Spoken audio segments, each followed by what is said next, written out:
जी, बिस्मिल्लाहिर्रहमानिर्रहीम, अस्सलाम वालेकुम। कॉमेट्स के हवाले से जी हमारी सीरीज़ चल रही है और ये कि बीच में थोड़ी-सी मसरूफ़ियत की वजह से ये एपिसोड्स को थोड़ा-सा अपलोड करने में डिले आ रहा है, लेकिन सिलसिला चल रहा है। तो चलें मज़ीद डिले का शिकार हम नहीं होते क्योंकि ऑलरेडी डिले हो चुका है, तो हम बात शुरू करते हैं। कॉमेट्स पे ये तीसरा लेक्चर है और आज मेरा फ़ोकस जो है स्पेसिफ़िकली 3 कॉमेट्स के ऊपर होगा। और इन 3 कॉमेट्स में एक बात और मैं आपको बता दूं कि कुछ कॉमेट्स जो हैं उनके नाम, जब आप उनके नाम सुनते हैं तो उनके नाम स्पेसिफ़िक नाम होते हैं, ठीक है, जो कि किसी एस्ट्रोनॉमर के नाम पे होते हैं। और कुछ कॉमेट्स के नाम जस्ट नंबर्स होते हैं। एक मिसाल देता हूँ आपको, कभी कभी कॉमेट का नाम होता है लाइक हेलेस कॉमेट, ठीक है। अच्छा, इस पे आज हमने बात करनी है, हेलेस कॉमेट पे भी हम बात करेंगे। और पिछले लेक्चर्स में अगर आप पिछला लेक्चर आपने मेरा सुना है तो उसमें 2 कॉमेट्स का हमने नाम लिया था। एक का नाम था हेल बॉप और एक का नाम था हायाको टाकेस कॉमेट। तो ये जितने नाम मैं ले रहा हूँ ये सारे के सारे एस्ट्रोनॉमर्स के नामों पे हैं। लेकिन कुछ कॉमेट्स वो हैं जिनके नाम किसी एस्ट्रोनॉमर के नाम पे नहीं होते।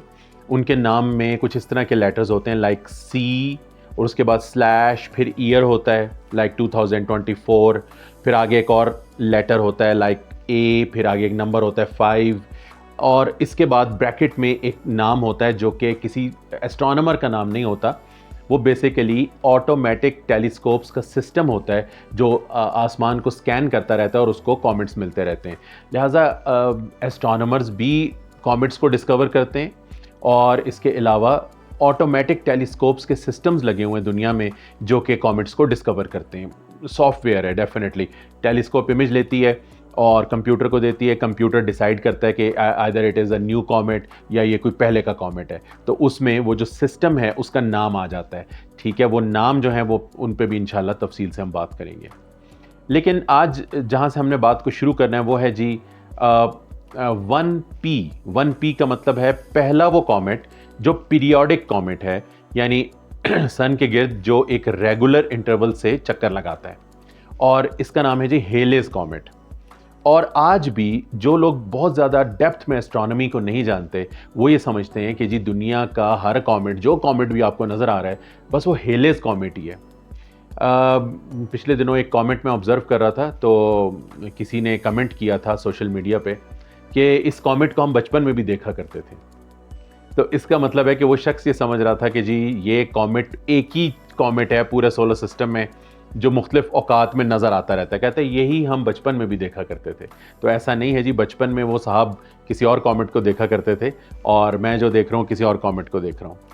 अच्छा, अब बात हो रही है जी 1P की। 1P का मतलब है the first comet which was discovered which was periodic, right, first periodic comet. ये जो कॉमेट है जी इसका नाम हेलेस कॉमेट क्यों है? हेले जो है, एडमंड हेले, बेसिकली उसने इस कॉमेट को डिस्कवर नहीं किया जिसके नाम पे ये कॉमेट रखा गया है।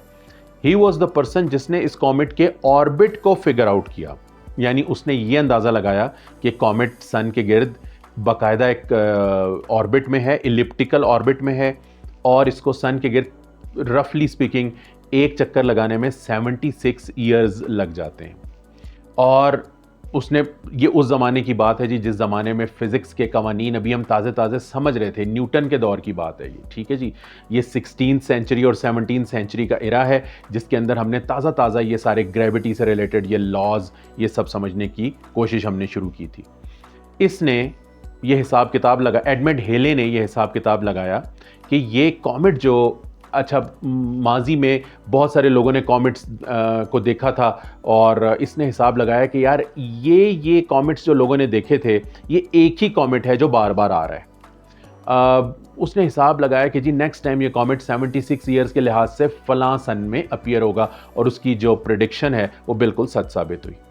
इसका मतलब ये है कि जी ये पहला कॉमेट था जिसका ऑर्बिट कैलकुलेट किया गया, और जिसने कैलकुलेट किया उसके नाम पे इसको हम हेलेस कॉमेट कहते हैं। अच्छा, ये जो हेलेस कॉमेट है ये 76, मतलब ये पीरियोडिक कॉमेट्स में बहुत ब्राइट कॉमेट है, ठीक है। और लास्ट टाइम इसने इनर सोलर सिस्टम को विजिट किया है 1986 में, और उससे पहले आप 76 ईयर्स पीछे कर लें तो ये 1910 बनता है। और कभी ये 75 ईयर्स भी हो सकते हैं, 76 भी हो सकते हैं, डिपेंडिंग ऑन द सिचुएशन, क्योंकि कॉमेट जब सोलर सिस्टम में से गुजरता है तो जुपिटर की और सैटर्न की ग्रेविटी भी उसके ऑर्बिट को डिस्टर्ब करती है। अब आप जनाब इसको दोबारा इसमें 76 ऐड कर लें और सन 2060 के बाद किसी वक्त में ये कॉमेट दोबारा हमें नज़र आएगा और उस ज़माने के लोग इसको डेफिनेटली देखेंगे। हम जैसे लोग, अगर हम पे अल्लाह की मेहरबानी हुई तो हम भी देख लेंगे, नहीं तो फिर चलें फिर आखिरत में जाके देख लेंगे। ठीक है जी, बहरहाल फ्यूचर में कॉमेट सन 2060 के बाद दोबारा नज़र आएगा। ये था जी पीरियोडिक कॉमेट, हेलेस कॉमेट, और सब बहुत मशहूर, सबसे मशहूर कॉमेट है जी हेलेस कॉमेट। अच्छा, इसके साथ साथ मैं 2 कॉमेट्स का और जिक्र करूंगा आज के इस एपिसोड में। एक कॉमेट है जी जो कि अच्छा, कुछ कॉमेट्स ऐसे होते हैं कि उनके अंदर सडन आउटबर्स्ट होता है गैसेस का। ठीक है, आउटबर्स्ट क्यों होता है? ऑब्वियसली उसके अंदर एक्टिविटी हो रही होती है, केमिकल एक्टिविटीज़ होती हैं, और उसकी मेन रीज़न ये होती है कि सन की जो हीट है और सन की जो लाइट है उसकी वजह से कॉमेट जो है वो हीटअप होता है और उसके अंदर कोई ना कोई एक्टिविटी होती है। जो उसके अंदर मटीरियल है वो एकदम उसकी सरफेस में से बाहर निकलता है, और जब बहुत ज़्यादा मटीरियल बाहर निकलता है तो कॉमेट बहुत ब्राइट नज़र आता है, क्योंकि सन की लाइट ज़्यादा रिफ्लेक्ट होना शुरू हो जाती है, उसकी रिफ्लेक्टिविटी बढ़ जाती है। अच्छा, मैं वंस अगेन मैं कहूँगा जी, I was lucky enough, comets के मामले में मैं काफ़ी लकी रहा हूँ। आई वॉज लकी एनफ कि मैंने जनाब एक इस तरह का एक आउटबर्स्ट देखा था, और ये आउटबर्स्ट जो है ये जनाब था कॉमेट 17P होम्स के अंदर। इसका नाम ले रहा हूँ आपके सामने, 17P। इसका मतलब है ये 17th कॉमेट था, पीरियोडिक कॉमेट जिसको डिस्कवर किया गया था, और जिस एस्ट्रोनॉमर ने इसको डिस्कवर किया था जी उसका नाम था होम्स। तो ये कॉमेट जो है इसका नाम है 17P और फिर स्लैश और फिर होम्स, ये कॉमेट का नाम है। और अचानक इसके अंदर आउटबर्स्ट हुआ, गैसेस इसमें से निकलना शुरू हुई। आज तक का ये सबसे ज़्यादा ताकतवर आउटबर्स्ट है किसी भी कॉमेट के अंदर। ठीक है, आज तक किसी कॉमेट में ऐसा आउटबर्स्ट नहीं हुआ। और उस ज़माने में, यानी ये आज से कोई समझ लें कि कोई 12-15 साल पुरानी बात है, कैमरास वगैरह भी मेरे पास हाँ थे। ठीक है, ये वो हेल बॉप वाला दौर नहीं है कि जब कैमरास नहीं थे, उस दौर में कैमरास मेरे पास थे, सन 2000 के बाद कैमरास थे मेरे पास। लेकिन आज की निस्बत तो फिर भी ज़रा कम क्वालिटी के कैमरास थे, लेकिन मैंने इस कॉमेट को कैप्चर किया, और ये मैं इमेजेस आपके साथ जो शेयर करूं, ये मैंने इमेजेस हासिल की। आप देख रहे हैं कि वक्त के साथ साथ किस तरह इसकी गैसेस फैलती चली जा रही हैं, क्योंकि ये जो आउटबर्स्ट था इसमें से जितनी गैसेस निकली वो वक्त के साथ साथ फैलती चली गई। और ये कॉमेट जो है, ये जब इसमें आउटबर्स्ट हुआ तो ये काफ़ी दूर था, ऐसा नहीं है कि सन के करीब था, ये काफ़ी दूर था और जुपिटर के ऑर्बिट के काफ़ी करीब था जहां इसके अंदर ये आउटबर्स्ट हुआ। सो इट वाज अमेजिंग, क्योंकि इतना दूर सन की लाइट और हीट किसी कॉमेट को इतना ज़्यादा हीटअप नहीं करती कि उसमें आउटबर्स्ट हो जाए। बहरहाल जी, it was a spectacular event, मुझे बड़ा मौका मिला कि मैं इसकी इस कार्रवाई को मैं देखूं। और उसके बाद ये सारे इमेजेस मैं आपके साथ यहाँ पर शेयर कर रहा हूँ। ये सारे इमेजेस जो हैं इसी कॉमेट के इमेजेस हैं जिसकी मैं बात कर रहा हूँ। और कुछ वक्त के बाद वो गैसेस फैलती फैलती स्पेस में डिस्पर्स हो गई, ख़त्म हो गई। और कैसी बात है जी, इस वक्त करंटली जिस वक्त मैं आपसे बात कर रहा हूँ, इस वक्त भी एक कॉमेट के अंदर एक आउटबर्स्ट हो रहा है। ठीक है, और ये जो कॉमेट इस वक्त जिसमें आउटबर्स्ट हो रहा है, ये कॉमेट सन के गिर्द एक समझ लें कि ऑलमोस्ट एक सर्कुलर ऑर्बिट में है, और इसका ऑर्बिट भी जुपिटर और सैटर्न के बीच में है, जुपिटर के ऑर्बिट से भी बियॉन्ड है। इसका नाम है जी 29P। अब देखें 29P का क्या मतलब है।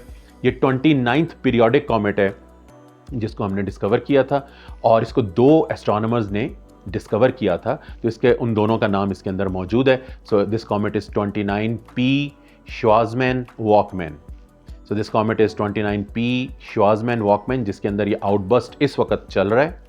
और ये कॉमेट जो है ये सूरज के करीब आता ही नहीं है, लाइक इसका जो ऑर्बिट है वो सर्कुलर ऑर्बिट जुपिटर से उसी तरफ रहता है।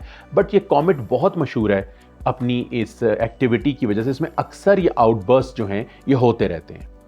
और ये मैं इमेज इसका भी आपके साथ यहाँ पर शेयर कर रहा हूँ। अभी तक मैंने इसको सिर्फ 2 नाइट्स ऑब्जर्व किया है, और अगर आज मुझे मौका मिला तो आज भी मैं इसको ऑब्ज़र्व करूँगा, नहीं तो कल ऑब्ज़र्व करूँगा, और फिर देखेंगे कि किस तरीके से इसकी गैसेस जो हैं वो आउटबर्स्ट के बाद फैलती चली जा रही हैं। तो बिल्कुल मैं फिर रिपीट करता हूँ जी इस बात को कि आई एम लकी इनफ कि मैं 2 कॉमेट्स के अंदर मैंने ये आउटबर्स्ट जो हैं ये मैंने देखे हैं। अच्छा, और कभी-कभी ये जो कॉमेट्स हैं ये बहुत रेयर ऐसे इवेंट्स हैं कि कभी-कभी ये कॉमेट्स जो हैं ये प्लैनेट्स के साथ भी टकरा सकते हैं। हमारा ख्याल ये है कि इन्हीं कॉमेट्स, एक नहीं बहुत सारे कॉमेट्स के टकराने से अर्थ के ऊपर पानी आया। ये जो हमारे ओशंस हैं इसमें कॉमेट्स का भी किरदार है या सिर्फ कॉमेट्स का किरदार है? एक थ्योरी ये भी है क्योंकि इसके अंदर पानी होता है। और हमने क्या किसी कॉमेट को किसी प्लैनेट के साथ टकराते हुए कभी देखा है? तो इसका जवाब है जी, बिल्कुल देखा है, और ये आज तक का एक ही इवेंट है जो कि रिकॉर्डेड हिस्ट्री में है, जब एक कॉमेट जुपिटर प्लैनेट के साथ टकराया था। और ये प्लैनेट जो है, ये जुपिटर प्लैनेट जो है ऑब्वियसली हमारे सोलर सिस्टम का सबसे बड़ा प्लैनेट है।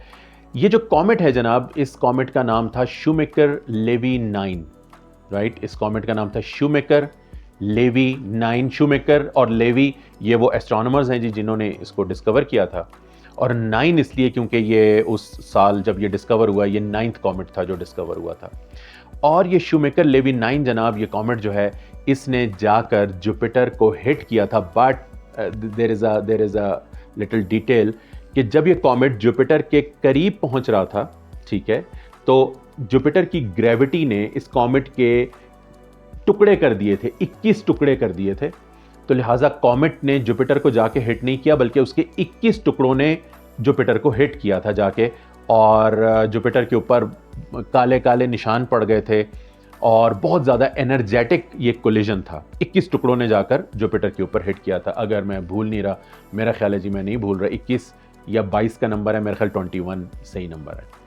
ये जनाब वाहिद एक ऐसा इवेंट है जिसको हमने अपनी टेलीस्कोप्स में देखा, और लकीली उस वक़्त हमारे पास जब ये इवेंट हुआ तब हमारे पास हमारे ऑर्बिट में हबल टेलीस्कोप एक्टिव थी। और उस वक़्त की, और यकीनन हबल तो खैर एक बहुत ही समझ लें कि बहुत ही बेहतरीन टेलीस्कोप, अभी भी एक्टिव है, बट उस वक़्त ताज़ी ये एक्टिव हुई थी। और हमने जनाब टेलीस्कोप का रुख, ज़मीनी टेलीस्कोप्स भी और हबल टेलीस्कोप का रुख हमने जुपिटर की तरफ किया, और हमने इन इम्पैक्ट्स को देखा, बहुत डिटेल में देखा। अच्छा, अब पर्सनली अगर मैं अपनी बात करूं तो मैं इस इवेंट को किस लेवल पे देख सकता था, ठीक है, मेरे पास टेलीस्कोप्स भी नहीं थी। मैं बार बार इस चीज़ का जिक्र भी करता हूं, मेरे पास वो एक ही बायनैकुलर थी, 10x50 बायनैकुलर। तो मैं जुपिटर को अगर ऑब्ज़र्व कर पाता तो पता नहीं, मुझे जुपिटर की लाइट शायद थोड़ी ज़्यादा नज़र आती या कुछ इस तरह का कुछ ऐसा होता। बट बड़े मज़े की बात यह है कि जब ये इवेंट हो रहा था तब मैं एक सफ़र में था, और अपने उस सफ़र की वजह से मैं इस इवेंट को नहीं देख सका। अब मुझे ये नहीं पता कि मैं देख भी पाता कि नहीं देख पाता, बट एटलीस्ट मैं कोशिश कर सकता था अगर मैं ट्रैवल ना कर रहा होता, सफ़र में ना होता।